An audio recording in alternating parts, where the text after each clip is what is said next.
इंदौर में भ्रष्टाचार जैसे गंभीर आरोपों से घिरे और उसके बाद सस्पेंड हुए एसीएमओ विश्वकर्मा एक बार फिर विवादों के घेरे में आ गए हैं। अस्पताल में आयुष्मान कार्ड से चिकित्सा सेवा देने के लिए सिग्नेचर से लंबित पड़ी फाइल को भाजपा नेता ने सिग्नेचर न करने पर एसीएमओ विश्वकर्मा को खरी खोटी सुना दी। भाजपा नेता मनोज चौहान ने एसीएमओ को कहा कि सिग्नेचर तो तेरा बाप भी करेगा। दरअसल बिजनौर के चांदपुर क्षेत्रांतर्गत फीना में स्थित आशीर्वाद हॉस्पिटल में आयुष्मान कार्ड से चिकित्सा सेवा देने के लिए फाइल सीएमओ ऑफिस भेजी गई थी। फाइल अनकंप्लीट थी। इस बीच एक कथित भाजपा नेता सीएमओ ऑफिस पहुंच गए और एसीएमओ डॉक्टर विश्वकर्मा के केबिन में घुसकर धमकाते हुए बोले कि फाइल पर साइन क्यों नहीं किया। इस दौरान दोनों के बीच काफी तीखी नोकझोंक हुई। भाजपा नेता मनोज चौहान ने एसीएमओ को कहा कि सिग्नेचर तो फाइल पर तेरा बाप भी करेगा। हालांकि एसीएमओ डॉक्टर विश्वकर्मा द्वारा साइन न करने का कारण स्पष्ट नहीं हो पाया है, लेकिन भाजपा नेता ने एसीएमओ को खूब खरी खोटी सुनाई और बाद में वहां से निकल गए। तुरंत बाद ही एसीएमओ ने प्रेस कॉन्फ्रेंस आयोजित कर घटना को सार्वजनिक किया। सीएमओ ऑफिस में हुए इस विवाद के बाद चारों ओर अलग अलग चर्चाएं हैं। हालांकि एसीएमओ डॉक्टर विश्वकर्मा भी भ्रष्टाचार जैसे गंभीर आरोपों के बाद एक बार सस्पेंड हो चुके हैं। एसीएमओ डॉक्टर विश्वकर्मा के ड्राइवर का ऑडियो सोशल मीडिया पर वायरल हुआ था, जिस पर किसानों ने सीएमओ ऑफिस में धरना प्रदर्शन किया था और डॉक्टर विश्वकर्मा को आयुष्मान का चार्ज मजबूरन छोड़ना पड़ा था। लेकिन सीएमओ की न जाने कौन सी मजबूरी थी, फिर से डॉक्टर विश्वकर्मा को आयुष्मान का इंचार्ज बना दिया। हालांकि इतनी अच्छी छवि एसीएमओ डॉक्टर विश्वकर्मा की भी नहीं है जिस पर संदेह न किया जा सके। मैं बस इतना कहना चाहता हूँ कि एक मनोज कुमार नाम का व्यक्ति है जो कि भारतीय जनता पार्टी का फ्लैग लगा के चलते हैं और अपने आप को फीना का बताते हैं वो, और अक्सर सीएमओ ऑफिस में वो दिख जाते हैं।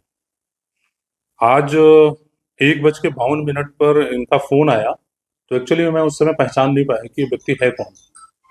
तो इन्होंने कही कि मेरी फाइल पड़ी हुई है, आप उस पर साइन क्यों नहीं कर रहे हो? हमने कहा अगर फाइल पड़ी हुई है तो जो कॉम्पिटेंट अथॉरिटी है उसे साइन कराइए, डॉक्टर देवेंद्र देखते हैं, उनको साइन कराइए आप। तो मैं इस प्रकरण को इस संबंध में समझ रहा था कि ये शायद हॉस्पिटल रजिस्ट्रेशन से संबंधित कोई मामला है। उस संबंध में बोल के इनको मैंने जवाब दिया।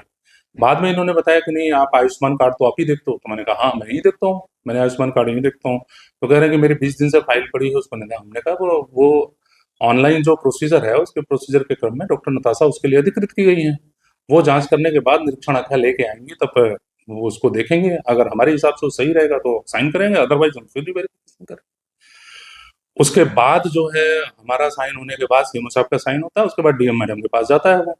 डीएम मैडम जो है उस पे एक आदेश पे साइन करती है, फिर वो शासन को चला जाता है।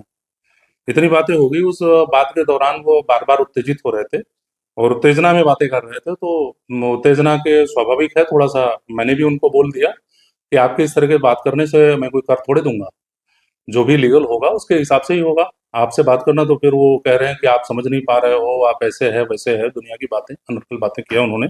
शायद उनके पास रिकॉर्डिंग भी होगी, तो वो रिकॉर्डिंग भी सुनाया जा सकता है। मैंने किसी भी तरह का कोई इलीगल बातें नहीं की है। दूसरी चीज ये कि जब मैं ये घटना तब घटी जब मैं निरीक्षण के दौरान आयुष्मान के निरीक्षण के लिए जा रहा था। जब लौट के आया हूँ तो ये मेरे ऑफिस में बैठे हुए थे। ऑफिस से में बैठे हुए थे उधर बाहर दरवाजे की खिड़की के पास में। जब मैं आके जैसे ही बैठा हूँ, ये 2 लोगों के साथ थे और दोनों लोग आए हैं। उसका सीसीटीवी फुटेज भी मैं आपको अवेलेबल करा रहा हूँ। आप वो सीसीटीवी फुटेज भी ले लीजिए। आने के बाद उनके द्वारा बदतमीजी की गई कि ये तो साइन आपसे करेंगे, हम मुख्यमंत्री जी के ओएसडी हैं पांडे जी, आप अभी उनको जानते नहीं हो, आपकी खैर नहीं है, आप समझ नहीं पा रहे हो, आपको समझ में आ जाएगा, करवाऊंगा तो मैं आप ही से, आपका बाप करेगा आप नहीं आओगे तो। इस तरह का वक्तव्य उन्होंने